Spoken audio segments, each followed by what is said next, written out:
WIFO FM in Jessup, Big Dog Country Radio, 105.5 on your FM dial. 4 minutes after 8 o'clock, it is now time for the world-famous Butch and Bob Show, brought to you by First Southern Bank, Damon's Famous Fingers and Wings, Murphy Builder Supply, and Country Financial O'Quinn & Associates. Hi, I'm Mandy Yeomans. And I'm Raymond Brown with First Southern Bank. As your locally owned community bank, we're here to help our community grow. Our customers are why we are here. You can tell we want your business. We offer all types of deposit products, personal and business. We have fast, efficient service, and yes, we have online banking too. I'm sure we have an account to fit your needs. Stop by or call us at 912-588-1010 and see how First Southern Bank can help you. We're FDIC Equal Housing Lender. Damon's Famous Fingers and Wings restaurant in Jessup is now open for business, practicing social distancing, but still serving that great food that Damon's is famous for. Come inside or come through the drive-thru, but Damon's is open inside and welcomes back its customers. The menu's the same, the service is fast, and the food is fantastic, and the sauces remain the same, mild, wild, insane, or inferno. The number is the same, 588-WING, 588-9464. Damon's Restaurant on West Cherry Street in Jessup, dining room now open for business. Come on in and enjoy a great meal today. Since 1946, Murphy's Builder Supply has been serving the folks of Jessup, Wayne, and surrounding counties with quality products and knowledgeable service. Matter of fact, they feel they sell service first to make sure you get exactly what you need for your home improvement projects. And with each employee at Murphy's being there for 10 years or more, you know you're talking with someone with the experience to help you with building supplies, tools, paint, and all the things you need from a full-service hardware store. The best choice in home improvement is Murphy's Builder Supply, 156 Northeast Broad Street, Jessup. Most people understand the need for life insurance, but not many want to talk about why it's essential to your financial plan. It may seem intimidating, but it doesn't have to be. Don't get overwhelmed. Get started with Country Financial. Call me, Sean O'Quinn, today at 588-1051 and let me work with you to find life insurance that gives you the protection you need at a price you can afford. Life insurance policies issued by Country Life Insurance Company and Country Investors Life Assurance Company, Bloomington, Illinois. The following is an exclusive presentation of Jessup Broadcasting, the sports leader in Southeast Georgia. World famous. The world famous Butch and Bob Show. World-famous Butch and Bob Show right here on WIFO 105.5 FM in Jessup. And Bob, before we begin, we had a text message that came in from someone, and I want to read it, and then we'll get started with the regular part of the show here and our guest. This is a text that came in to us. I'm reading a text message here. It says, I want to take just a minute to thank the people of Wayne County, Pierce County, and all the surrounding counties for praying for my daughter, Jessica Harris McCullough. She is a sick lady, but she's made slight improvement each day for the last 2 days. We are believing that God is going to bring her home to us. Thank you so much to all of you for praying for her. And this is from Bruce Harris and Jessica's family. So we're glad to read that for him, and we do wish her the best. Yeah, we've been praying, like I said. He sent a text a couple of days ago, said he thought she took a turn for the better, so that's good news. So, yes, so a lot of people dealing with that. I mean, I talked to Joe yesterday on the ride home. He said it's still full capacity at the hospital, a bunch of people on ventilators, a bunch of people sick. So suffering, that's correct. And again, our prayers are with you. Talk to your doctor, get vaccinated. So Heather Altman's with us, candidate for city commissioner. We've had you in there so many times over the years. I know, I feel like we're talking tourism, but we're not. We're talking candidate for city council in District 6. So what made you decide to enter your hat into the political arena? Well, what I do for a living, what my career is based around our community, and my love for this community is deep and wide. And I've been debating it, doing a lot of praying, doing a lot of talk with family, and we just kind of said, why not now? Why not now? It has been in my thoughts to do community service in a different way than what I already do. And so I just took this leap and said, let's try it. Why not? I see the need for the continuous of growth and development in our community. We have been taken care of for so long by those before us, and now it's time for us to look at the ones yet to come, our next generation. And so that's basically what I'm planning on doing. It's what I want to do. It's what I'm striving to do, not just for my constituents in my district, but for as a community of Jessup as a whole. One of your best friends, along with us, Geneva Nichols, she was a longtime city commissioner. She was. Has she had the influence on you? Is that what this is about? She did. I worked with her for many years, and she was like another mom to me, and guided and a role model and a direction in community service. And her and Mr. Jerry Nichols both. They were two great servants to this community, and bestowed some good values in me on that. And so I'm hoping to take those and make them both proud and move forward and go after this District 6 with everything I got, and be someone that somebody yet is proud of one day after me. So if you get elected, what are some things you'd like to see done? I mean, like I said, you're involved in the community, you see what's going on with the city and the county. So if you get on board, anything in particular you'd like to see accomplished? Well, growth and development, strategic working partnerships amongst our community leaders in this community, the city, the county, the hospital authority, the IDA, those players are big investors in our community for the growth and development of our community. I think about our downtown and how it's grown and how people have invested. And, all of us want to have our children come home and invest in our community, and hopefully that they will be able to, in return, invest and get jobs and provide for their families. And when you ride through our downtowns, I'm really one that likes to compare, what we have and what they don't have. There's nothing we do not have in our downtown. We have dentists, we have doctors, we have retail, we have so many businesses that are third generation, second generations. You look at Mike Stecky's Cleaners, Hunter's back home working, Melissa Blanton, mine and yours, her daughter's now running her business, Susan Leroy Bowen, theirs. You look at Inez Horton, that's been here for years, Delane Crawford. Their children and their families are coming back and investing in our community, and that investment in return is better for us all. There's not many places that we have to go out of town to find something, to a dentist, the hospital. We build a hospital, and when you ride by the hospital, you see all these construction going on. Joe Roddy's bringing in doctors every day, so we don't have to try to drive to Savannah for chemo or radiation. These things that are happening is growth and development. Our businesses are the ones that support our recreation, our high school baseball teams, our football teams. These investments is a complete return in a circle to us. And with those partnerships, I see that we can grow in bigger and better ways. The pool is a big thing in my district right now. Everybody wants to see the completion of the pool. The pool is a big project. I do not feel like it's solely a city project. I feel like that's something that we can work with the school board, the county, and of course the city themselves for the citizens of our community.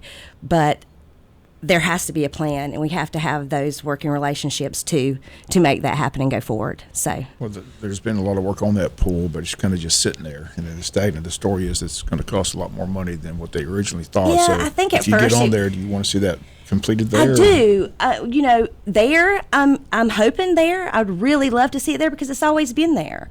I grew up on Bamboo Street, right down, and that was my district. I grew up in all those parks, and that pool was a thing for kids that didn't have a pool in their homes. We could get on our bicycles and ride and go spend the day swimming and play at the park, and then head to McDonald's on their bicycles to get ice cream or however.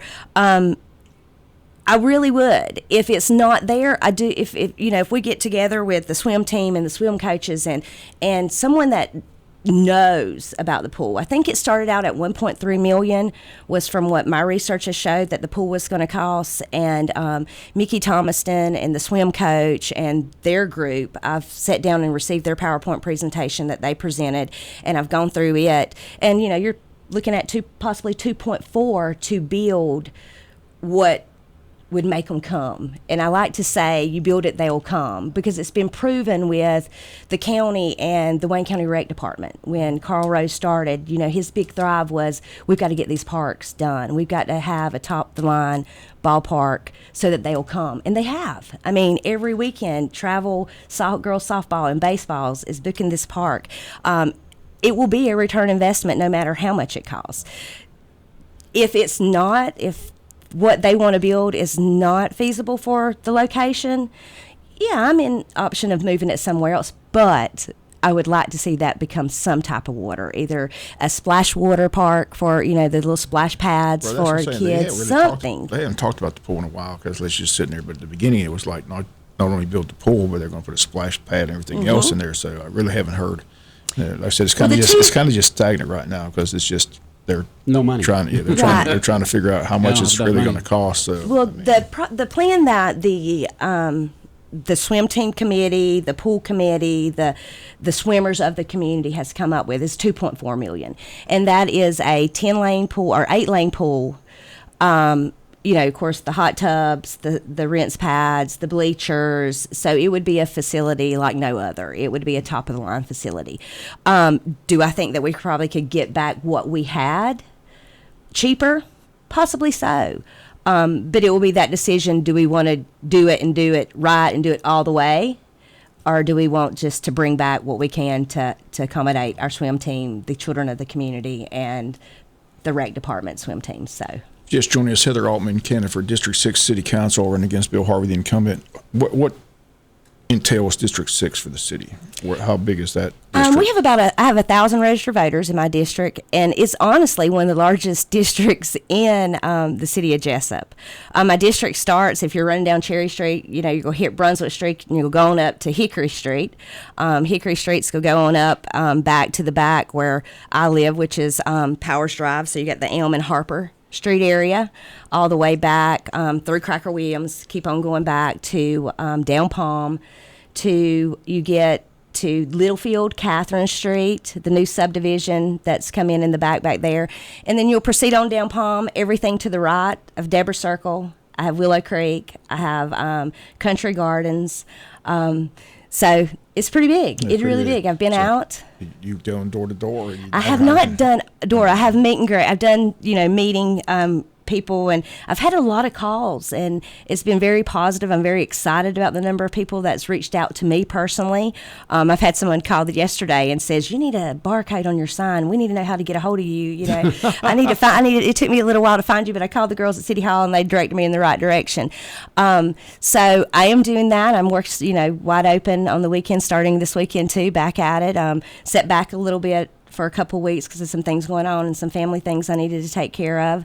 And so we're back hard at it. I'm going to be going door to door. I'm looking at the second week of October, doing a meet and greet at Cracker Williams for my district to come out and meet me, or do some boiled peanuts, some watermelon, and some Pepsis, and hold it in the Cracker Williams Park, and so the kids can play and we can actually have some time to talk and discuss issues. So again, the early voting gets underway shortly, sometime in October. I think it's October 12th. I got the dates here. I think it is October. That's what Tammy Codd said, October 12th, October 13th. Yeah. So that's a couple of weeks away. A couple of Saturday, right? I got all this information, so let me get the Still got a lot of work to do in 3 weeks. Yeah, early voting gets underway Tuesday, October 12th, runs through Friday, October 23rd from 8 to 5. Advanced voting also will be held on Saturday, October 16th and October 23rd from 9 to 4. The Cracker Williams Annex Building. Again, that's where Election Day voters are going to vote too at the one in where's 5 and 6 votes. It says the Election Day voting for 1 and 2 has been moved from Bennett Union to Hall Richardson. Where did the 6 votes? Cracker Williams. Yes, they're going to hold it at Cracker Williams for early voting. Sounds good. Well, again, anything else you want to discuss? Anything else? You got some notes city there? Projects that the city has currently going on that I'm really excited about. They just started the new solar plant. This new solar plant is something that we're going to keep an eye on. Hope for the return on that for the city growth. The Joey Williams extension to New Hope Ministry, there was a big trying to get water and sewage there for them, so that's expanded. They approved that, though, right? Yes, so but what I'm saying, that's the opportunity for more to come on that road. Yeah. The new industrial park coming in, and the water and sewage there is a big thing that we are excited about. I know possibly we'll be facing, or we're going to need a red light here at this intersection with the school and the new IDA park and things like that. So that is going to be a big thing for me to, for us to keep our eye out for. I talked about parks a while ago. Cracker Williams is not the only park I have in my community. As I've gone out and drove through my district and met some of these people, I found that there's 2 more hidden parks in my district.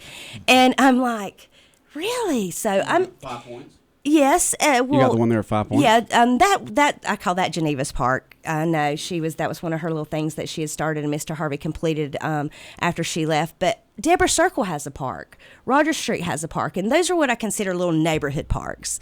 And I was kind of shocked to see those, and it's something that I know Parks and Recreations is a thing that's sometimes hard to keep up. But when I seen these little kids riding their bikes and they're riding in a circle and they're riding in a circle, and I come behind the circle and I was like, oh, they have a park. So, as you ride out and you ride through your districts, you find a lot of hidden treasures that you didn't know that were there, and kind of look at and say, we might can do something with that. Or you see a road that you're like, why is this road? What about the boardwalk? That's another thing the city's dealing with. They have no idea how much it's going to cost after the hurricane came in to pretty much destroy that.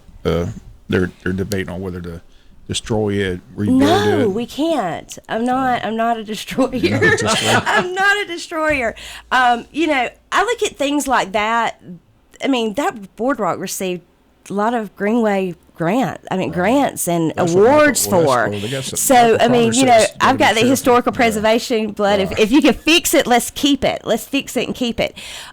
I look at that as a possibility to. I know it costs. I know lumber's expensive now, but I look at that also as we have inmate labor.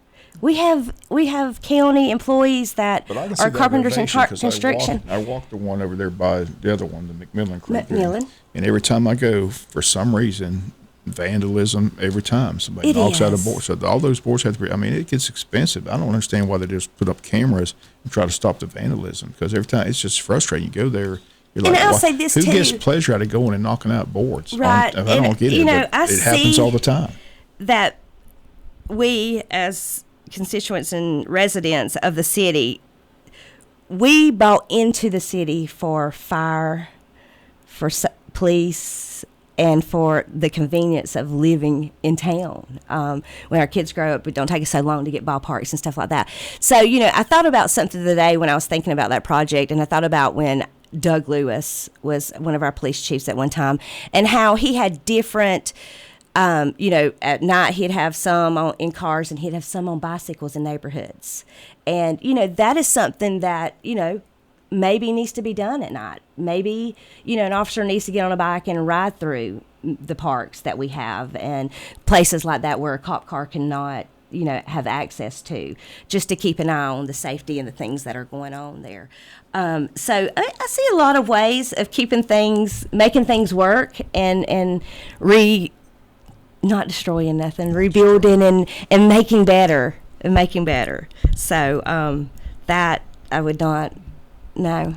So you're in favor of restoring it. Yes, restoring it and keeping it, and keep doing things like that. That is, during the pandemic, I'm sure that could have been at really good use for people to get out and walk, in a place that is, beautiful and so just when they're scenic. And working, they're nice, but like I said, unfortunately, people just decide they want to go vandalize them, destroy them. I don't get it, but. It happens all the time with that one over there. It does. It's just frustrating. I can see the frustration every time you turn around. You got to go. I have a brand new train. Lumber is expensive. I have a brand new train depot that at Amtrak. I'm having to have the police officers lock the place at night, and the platforms that we have in the downtown that are becoming harbors to, to people that. I don't want to say peddlers. I don't want to say, just people that need to get out the weather or don't have a place to go. And it's important to our city that we keep an eye on those things, because those things can hurt us in the long run, because it end up costing us more money than we want to spend. Right. So. Well, there's a couple of big things. Heather Altman in here with us, candidate for city council.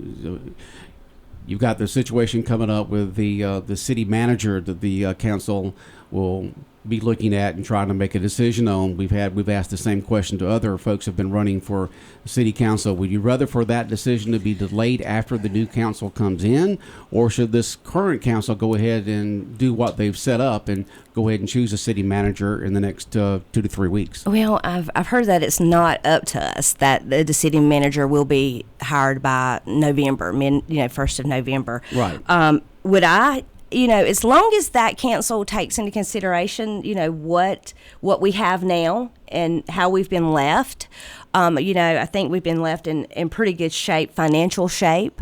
So when they're seeking the next administrator, if they keep in mind that we're looking for someone that's, with a financial background that's going to keep us in the great financial standing we have, to, a person that is very knowledgeable in growth and development, and the water and the sewerage, and as a management person, I think we'll be okay. Do I feel like they should wait? I feel like it should be something. Yes, I do. That it's going to be interesting to see the five. I think it's around 5 candidates that this firm is going to recommend to the city council to interview. To see the qualifications of all these folks that have applied, and see what we've got on the board there. That's correct. And I think that's on the 25th of September where they meet with that company, and they're supposed to give the recommendation. So that's and I've been told by November the 1st through the 4th that we will have a decision. Yeah. So by when? November 1st through 4th, somewhere in between there. So they'll interview during the month of October, and then try to make a decision from there. Right. Okay. And what about your thoughts and feelings on any potential lawsuits that may be coming against Jessup? Have you looked into that? Do you know the details? I have looked into that. I'm pretty familiar with the lawsuits that the city are facing. I've gone back and I've done my researching through the minutes and the budgets and the things that I could get my hands on. And, starting back in May or June of last year, we saw a lot of executive session to discuss personnel. There's 3 things that the city commission can go into executive session to discuss, and that's legal, real estate, and personnel. Out of all those executive sessions up to the last 3 months, it's been to discuss personnel. They've come back out of session and adjourned with no notification or no actions taken. So whether that be legal or personnel, we're yet to know. It's hard to say. That's Bill Harvey. Almost just like each other or something, because spent a lot of time alone in the room.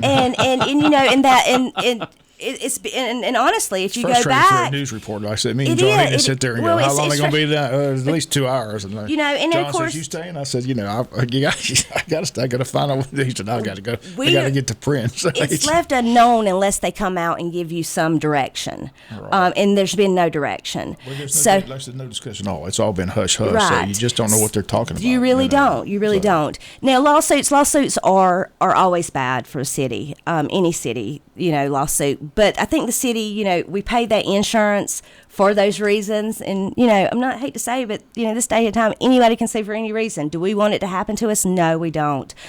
So we have to put our faith and trust in those that we've hired to protect us, and hope that it will get taken care of, and good things will come, and we don't face many of those in the upcoming years. Well, the good news, they got a good attorney, and I'm sure they're getting good advice. So yes. I'm sure they're going with the advice of the attorney. So, and that's what you got to do in a situation like that. I mean, a regular council person doesn't have, they don't have to know how, where, they're like, what do we do? That's what you do. You look at the attorney. You say, listen. What do you do? You listen to the person exactly. That's knowledgeable. That's why you hire That's why you hire an attorney. That's why you got to have those guys. So that's correct, and he is a fine one. So.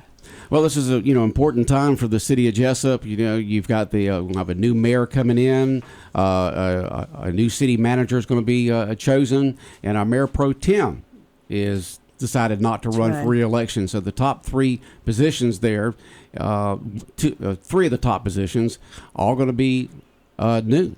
And so it's going to be interesting to see how, we've always admired the way that the city of Jessup has presented itself in terms of the budget, of personnel, of taking care of the residents of the city of Jessup.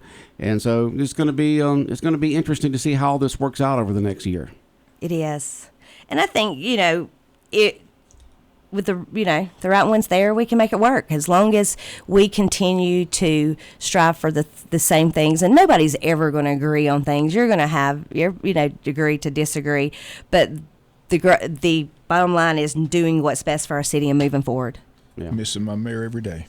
We are. We lost 2. We lost a lot of. We lost a good mayor. We did. Yeah, I see him at the golf course, but I think he's happy with his decision. But I miss him as mayor, so it'll be interesting how this mayor's race shapes up. So like I said, everybody in the city gets to vote for the mayor, but the districts are, just it's amazing to me how the districts are split up.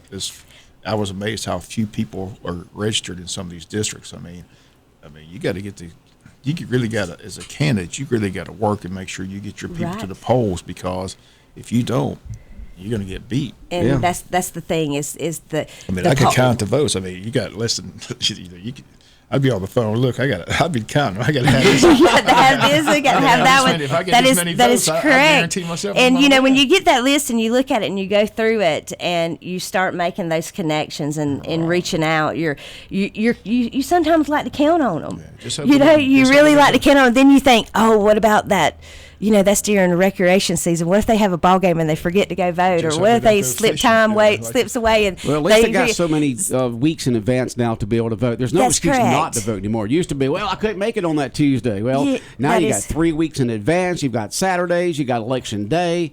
There's really no reason. I mean, I voted on election day, and I have voted early, and either time I haven't had to wait hardly any at all. So most of the time, just walk right in, fill out a form, and go get in the booth, and boom, gone. And that is correct. I vote, of course, at the Cracker Williams rec center for my district, and my husband and I, we always wait to election day to go. That's just the day you vote. I usually do. That's tradition for me. Yeah, it's a tradition for us too. And we've never had to wait long. And normally we go right when we get off. We'll be like, okay, meet up 4:30, 5 o'clock, and run in there and vote. And we've never had to wait. The guys at the poll, Tammy does a great job. The trend the last couple of years is most people are going early. So, like I said, election day. Over half votes are going half votes already gone in. You really That's just great. walk in there. You don't really have to wait in line, because most people have already voted. So, all right. Our guest this morning, Heather Altman, running for city council here in Jessup. And Heather, we wish you the best today. And thank you. All right, let's take off the political hat. There you go. And let's put on the tourism hat. Y'all wasn't able to have the fishing tournament in August because of Alaska participation. What's else going on with the Wayne County Board of Tourism? Wide open.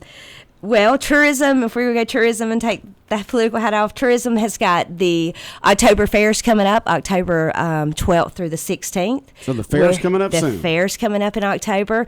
We've got the Big Buck Contest starting the 16th, which is the last day of the fair, and it will run through the 26th. The 24th. I think that is what is the following Sunday, the 24th. And then after that, we're gearing up for our big famous Day for Wayne, which will be hosted again at the Clanton River Ranch, and that will be November the 4th, the Thursday after the election on Tuesday. And then that following Saturday, November the 6th, will be the Big Buck Banquet. So tourism is booming and is busy. Glad to be back, running full force, wide open on that. And sounds good. All right. Things just perking right along. Mark those dates down and vote. Guys, please get out and vote. Anything else, Bob? Yep, all right. Have a good day. Thank you. World famous Butch and Bob Show right here on WIFO 105.5 FM in Jessup. Brought to you by First Southern Bank, by Damon's Famous Fingers and Wings, by Murphy Builder Supply, and also brought to you by Country Financial, O'Quinn & Associates. WIFO 105.5